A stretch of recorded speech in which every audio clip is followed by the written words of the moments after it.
Bismillahirrahmanirrahim. Assalamualaikum warahmatullahi wabarakatuh. Alhamdulillahirabbil alamin. Shalatu wassalamu ala asrofil anbiya'i wal mursalin wa ala alihi washabihi ajmain. Amma ba'du. Yang pertama-tama marilah kita panjatkan puja dan puji syukur kehadirat Allah Subhanahu wa taala karena atas berkat rahmat dan limpahnya kita bisa melaksanakan kegiatan normal di bulan puasa ini. Dan alhamdulillah kita telah melaksanakan bulan puasa, yaitu memasuki di hari ke-12. Patut kita beri apresiasi terhadap diri sendiri dan mengucap alhamdulillah juga.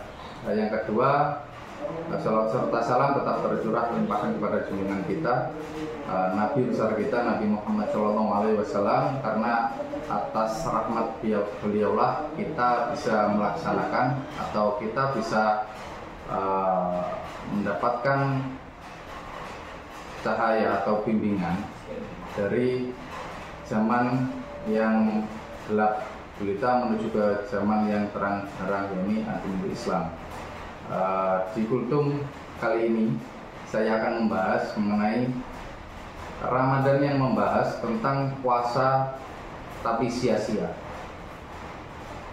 Di bulan Ramadan ini, seorang muslim yang memenuhi syarat wajib melaksanakan ibadah puasa di bulan puasa ini.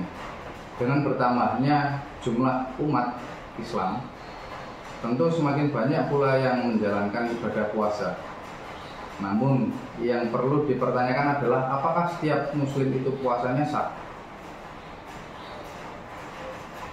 Atau sebaliknya, ibadah puasanya menjadi sia-sia di sisi Allah, sebagaimana disinyalir Rasulullah, yang artinya betapa banyak orang yang berpuasa dan bagian dari puasanya yang ia dapat hanya lapar dan dahaga.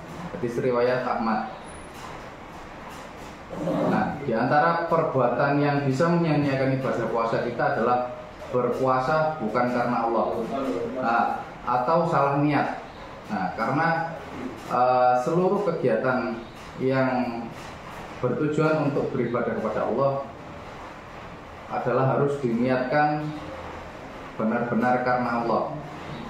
Niat adalah pokok dari segala amal. Salah niat akan menjadikan puasa sia-sia. Termasuk salah niat adalah kita berpuasa bukan karena Allah. Nah, diam-diam ada niatan selain bukan karena Allah, seperti dalam hati kita menginginkan agar rezeki kita selalu lancar, agar sawah kita selalu dalam lindungan yang pencipta, sang pencipta, agar selalu bisa panen dengan bagus.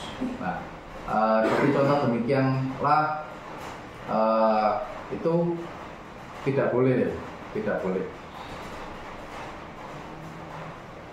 Riya, terutama dalam hal ini adalah riya.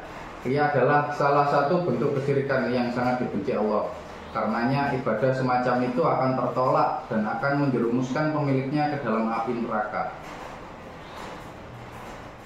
Allah berkalam, barang siapa mengharap penjumpaan dalam Tuhannya, maka hendaklah ia mengerjakan amal yang saleh, dan janganlah ia mempersekutukan seorang pun dalam beribadah kepada Tuhannya. Termaktub dalam surat Al-Kahfi ayat ke-110. Niat adalah roh amal, inti dan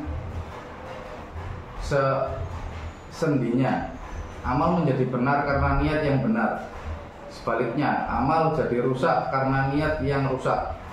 Ibnu Mubarak rahimahumullah berkata, berapa banyak amalan yang sedikit bisa menjadi besar karena niat, dan berapa banyak amalan yang besar bisa bernilai kecil karena niatnya. Salah satu perkara yang menyanyiakan puasa adalah percaya dengan klinik. Karena orang yang percaya kepada dukun, pembaca nasib, paranormal, dan sejenisnya, ia telah menyekutukan Allah. Ketika seorang telah menyekutukan Allah, maka seluruh amal ibadahnya menjadi sia-sia. Dan Allah telah berkalam dengan artinya, dan sesungguhnya telah diwahyukan kepadamu dan kepada nabi-nabi yang sebelummu, jika kamu mempersekutukan Allah, niscaya akan hapuslah amalmu, dan tentu kamu termasuk orang-orang yang merugi. Termaktub dalam surat Az-Zumar ayat 65. Begitupun juga Rasulullah bersabda, yang artinya barang siapa mendatangi tukang ramal dan dukun dan membenarkan apa yang ia katakan, dalam artian ketika orang itu percaya apa yang dikatakan dukun atau peramal, sungguh ia telah kafir terhadap apa yang diturunkan kepada Muhammad. Hadis riwayat Abu Daud dan An-Nasai. Salah satu hal yang bisa menjadikan ibadah puasa kita sia-sia adalah yang berikutnya adalah menyakiti tetangga. Dalam sebuah hadis yang diriwayatkan Abu Hurairah disebutkan bahwa ada seorang laki-laki bertanya kepada Rasulullah, "Wahai Rasulullah, sesungguhnya si fulana disebut-sebut banyak mengerjakan sholat, puasa, dan sedekah. Hanya saja ia menyakiti tetangganya dengan lisannya." Rasulullah pun menjawab, "Dia di neraka." Laki-laki itu pun bertanya lagi, "Wahai Rasulullah, sesungguhnya si fulana disebut-sebut sedikit mengerjakan puasa, sedekah, dan sholat.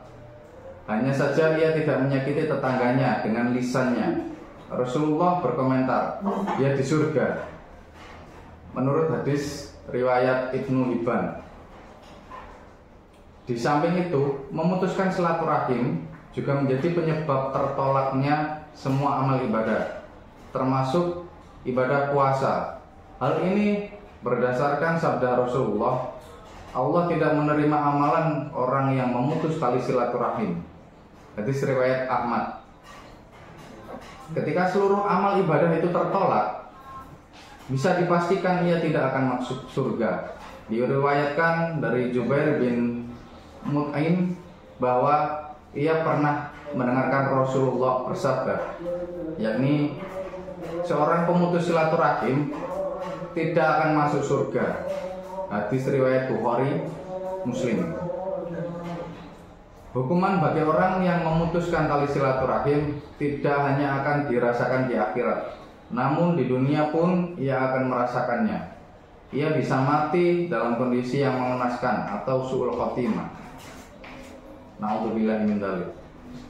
Diriwayatkan dari Nabi, barang siapa memutuskan tali kekeluargaan atau bersumpah palsu, maka ia akan melibat atau melihat akibat hurufnya sebelum ia meninggal.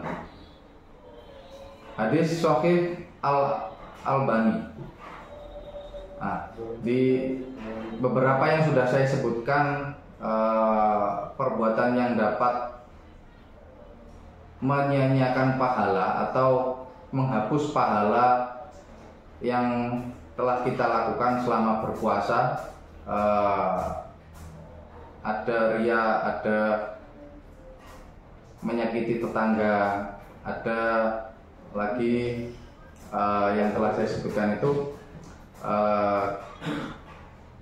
saya mohon untuk dihindari dan sebagai pegangan kita untuk selalu mengevaluasi diri agar menghindar dari apa yang sudah saya sebutkan tadi. Demikianlah apa yang saya sampaikan barusan.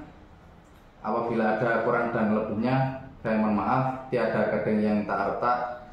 Ihdinas siratal mustaqim. Nun wal qalami wa ma yasturun.